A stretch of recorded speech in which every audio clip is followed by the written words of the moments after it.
सलेमान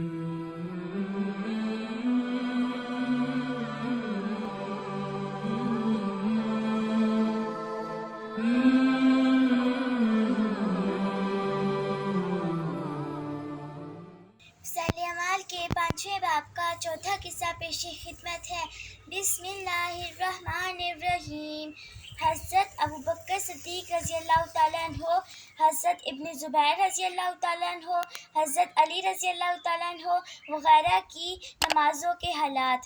मुजाहिद रहमतुल्लाह अलैह हज़रत अबू बकर सिद्दीक़ रज़ियल्लाहु ताला अन्हो और हज़रत अब्दुल्ला बिन ज़ुबैर रज़ियल्लाहु ताला अन्हो का हाल नकल करते हैं कि जब वो नमाज में खड़े होते थे तो ऐसा मालूम होता था कि एक लकड़ी गिरी हुई है, यानी बिल्कुल हरकत नहीं होती थी।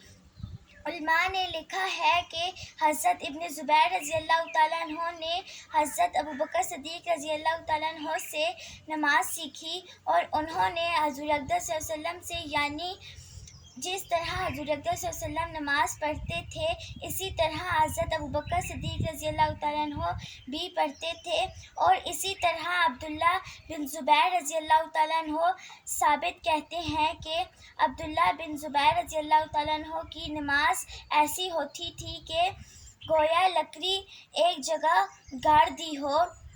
एक शख्स कहते हैं कि इब्न ज़ुबैर रज़ियल्लाहु ताला अन्हो जब सजदे करते हैं तो इस कदर लंबा और बेहरकत होता था कि चिड़िया आकर कमर पर बैठ जाती। बाज़ मर्तबा इतना लंबा रुकू करते कि तमाम रात सुबह तक रुकू ही में रहते। बाज़ औक़ात सजदा इतना ही लंबा होता कि पूरी रात गुजर जाती। जब हज़रत इब्न ज़ुबैर रज़ियल्लाहु ताला अन्हो से लड़ाई हो रही थी तो एक गोला मस्जिद की दीवार पर लगा, जिससे दीवार का एक टुकड़ा और हज़रत इब्न ज़ुबैर रज़ियल्लाहु ताला अन्हो के हलक और दाढ़ी के दरमियान को गुजरा, मगर उनने कोई भी इंतशार हुआ, ना कोई रुकू और ना कोई सजदे से मुख्तसर किया।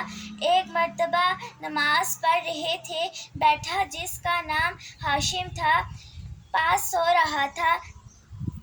छत में से एक सांप गिरा और बच्चे पर लपट गया।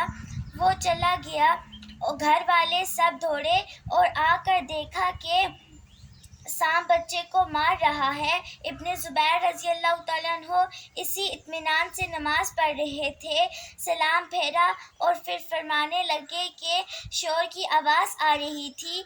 बीवी ने कहा, अल्लाह तुम पर रहम करे, बच्चे की तो जान भी चली जा रही थी, तुम्हें पता ही ना चला। फरमाने लगे, तेरा नास हो, अगर नमाज में दूसरी तरफ मुतवज्जा करता तो नमाज कहाँ बाकी रहती। हिदाया वग़ैरह। हज़रत उमर रज़ियल्लाहु ताला अन्हो के आखिर ज़माने में जब उनके खंजर मारा गया, जिसकी वजह से उनका इंतकाल हुआ, तो हर वक्त खून बहता था और अक्सर गफलत भी हो जाती थी, लेकिन उसकी हालत में भी जब नमाज के लिए उठते तो खड़े हो जाते, उसी हालत में नमाज अदा फरमाते और इरशाद फरमाते कि इस्लाम में इसका कोई हिस्सा नहीं जो नमाज छोड़ दे।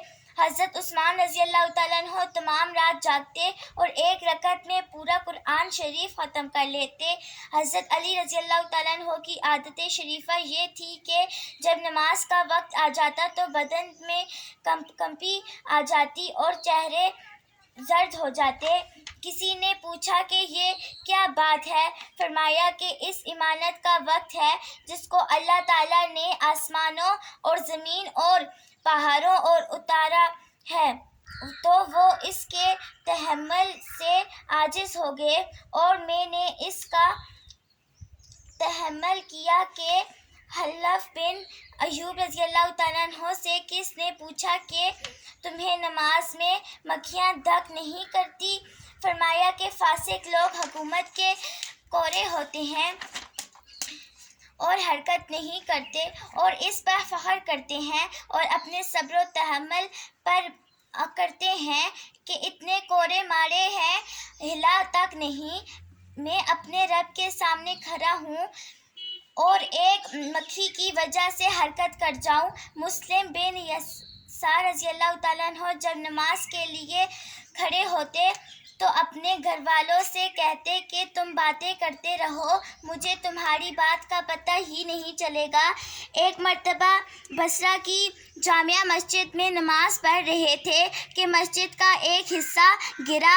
لوگ اس کی وجہ سے دوڑے، وہاں جمع ہوئے، شور مچایا، مگر ان کو پتہ ہی نہ چلا۔ حاتم اصم رضی اللہ تعالیٰ عنہ سے کسی نے ان کی نماز کی پوچھی تو کہنے لگے کہ جب نماز کا وقت آتا ہے تو وضو کے بعد اس جگہ پہنچ کر جہاں نماز پڑھوں گا تھوڑی دیر بیٹھا ہوں کہ بدن کے تمام حصوں میں سکون پیدا ہو جائے، پھر نماز کے لیے کھڑا ہوتا ہوں تو اس طرح کہ بیت المال کو اپنی نگاہ کے سامنے سمجھتا ہوں اور پل صراط کو پاؤں کے نیچے، جنت کو دائیں طرف اور جہنم کو بائیں طرف، اور موت کے فرشتے کو اپنے پیچھے کھڑا ہوں، خیال کرتا ہوں اور سمجھتا ہوں کہ یہ آخری نماز ہے۔